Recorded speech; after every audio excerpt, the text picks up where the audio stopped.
Hi guys, just learning for life here, back with another video. So today I'm sharing with you guys a game played uh by Boris Gelfand with the white pieces against Mark Tseitlin, if that's how you read the last name, with the black pieces in 1999. Now, why am I sharing this game with you? Because both players are really good masters. But Gelfand just showed us uh how to play this very active system against the Grunfeld, and yeah, I hope you guys learned something out of this game. So let's get started.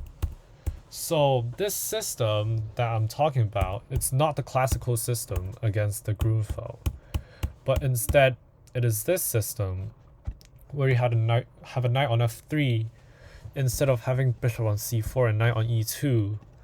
So this is more active piece placement, but then the center is kind of fragile, and here you even allow for some queen check, but just a bishop block and it's fine.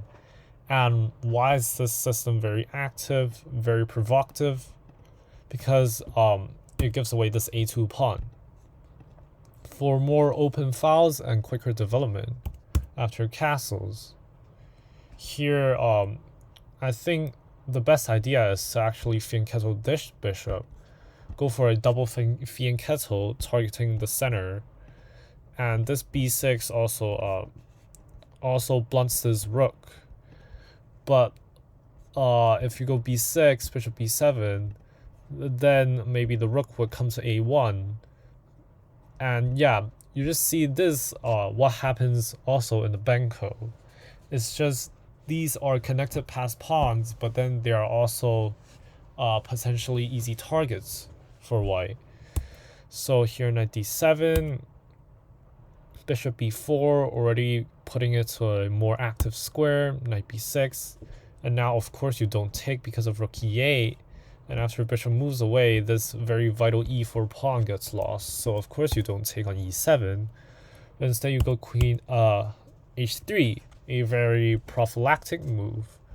Now h3 always makes a love for the king. That's always a good part of this little h3 move.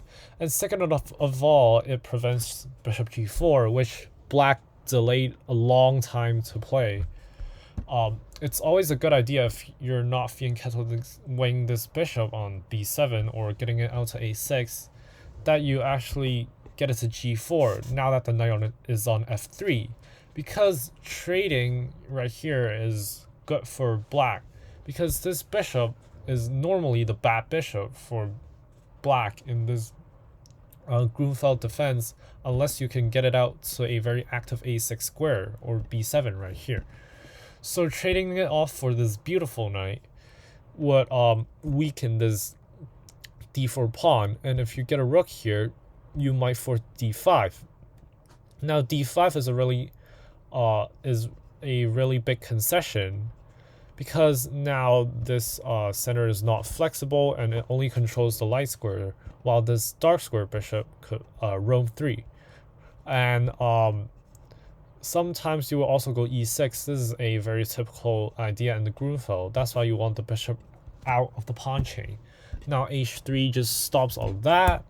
Therefore, the bishop could only go d7, but now already you could kick away the queen and improve this bishop as well, because you don't have to be afraid of this pin because we play h3. Therefore, yeah, that's why I like this h3 prophylactic move a lot. And now black makes a mistake. You see the piece coordination here is very bad. Bishop blocking the queen, just stepping into each other. And you see d5 is really coming. The threat is d5, queen of 6, e5, queen of 4, and then bishop d2, potentially maybe trapping the queen. Here it would be trapping the queen if black gives you like a random move. So that's why black went f6. But there's actually a more active way to solve this problem, which is knight c4, Which, because if you go down the same line, then there's this counter-attacking move queen b6 on this bishop, and that just solves all the problem. If you take, then there's always knight b2 to trade away this bishop, and then go rook e8, and then black is just fine. So this the more active way to do it. And if let's say you go queen e2, putting another attacker on it, just b5 defending it. And if d5, then queen b6, and you're okay giving back this pawn. Although white would be slightly better because there's this isolated weakness around on a7. But better active than passive, right? Because now you could just go bishop c5. Now the idea is just very straightforward. This is a very good knight. I would just want to take on it and damage the structure. And to take on it, I have to kick the queen away because I don't want the queen taking back. But now I take here, I trade a pair of rooks, and now how do you defend b6? You can't go rook a6 because there's a bishop here. And if you go b5, I just take. b6 is going to fall, and b7 is going to become a very huge weakness, which will also fall. Now, queen d8, I mean queen e8, but this is just, I don't know what's the purpose of this move. Now, a good idea is, you see, because of this e4 pawn, f5 is never possible, because just e5 and these two pass pawns would be very strong, and you're leaving holes on e5 and g5. So f5 wouldn't be possible anytime soon. So why not activate the bishop out this way and trying to control these vital squares. Yes, you would give up both of these pawns, it's inevitable, but at least you have a dark square bishop here, very strong, controlling these squares as compensation.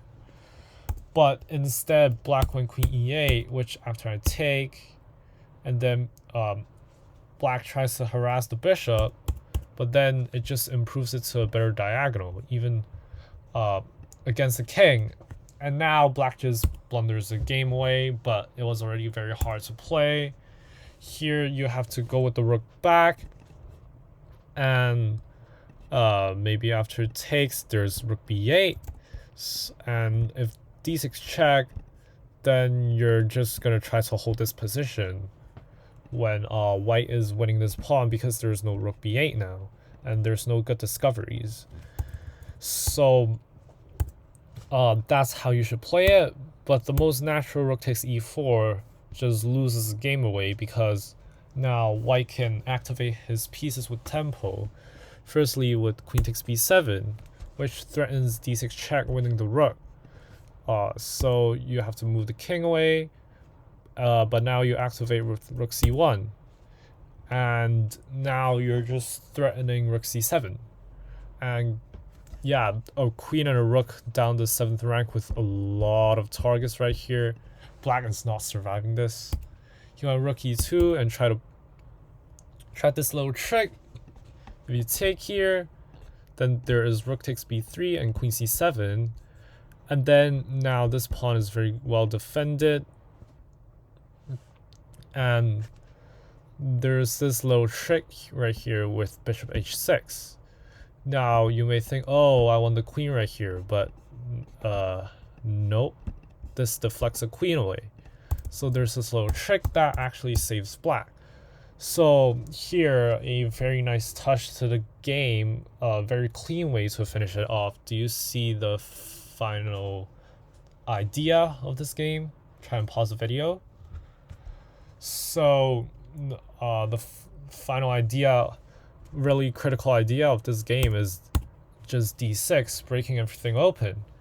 Now the idea of this move you'll see in the game after d takes e is actually now you can take the bishop, because after rook takes queen c7, now you're really threatening everything, because if bishop h6, you can always just take here, you don't have to go rook d8, right? Before there was a pawn here, so this was not possible. And now you're just threatening rook h8, and if the king comes here, then there's, to prevent rook h8, then there's queen c4 check, and rook takes bishop, which is quite an easy win. Actually not queen c4 check, because then the rook hangs, but just a rook takes bishop would be a very clean way to win. So bishop can't move away, but then now what? White is threatening rook d8 to win the queen, threatening the bishop, and if needed, you can always throw in this queen takes d6 check. So here black tried rook b8, but I don't know why he played that move, because after rook takes bishop, black resigned anyways. So yeah, that is it. So I hope through this game you saw the power of this setup against the Grunfeld, where you give up this a2 pawn, but you get a good lead in development. You see all these pieces, queenside pieces, still standing on their original squares. And if you're a Grunfeld player as black, you should really do something about this bishop early. Do something like b6, bishop b7, a6, or trade it off. Don't just leave it here hanging, because then it would become a very bad bishop. So yeah, this was a very clean win by Boris Gelfand, and I really like this this idea of trading the bishop for the knight, giving away the bishop here, but damaging the pawn structure, and eventually winning both pawns and getting a very active attack, and then finishing off cleanly with this d6 idea. So yeah, I hope you find this video instructive. Make sure to like and subscribe for more chess content, and I'll see you all next time. Bye.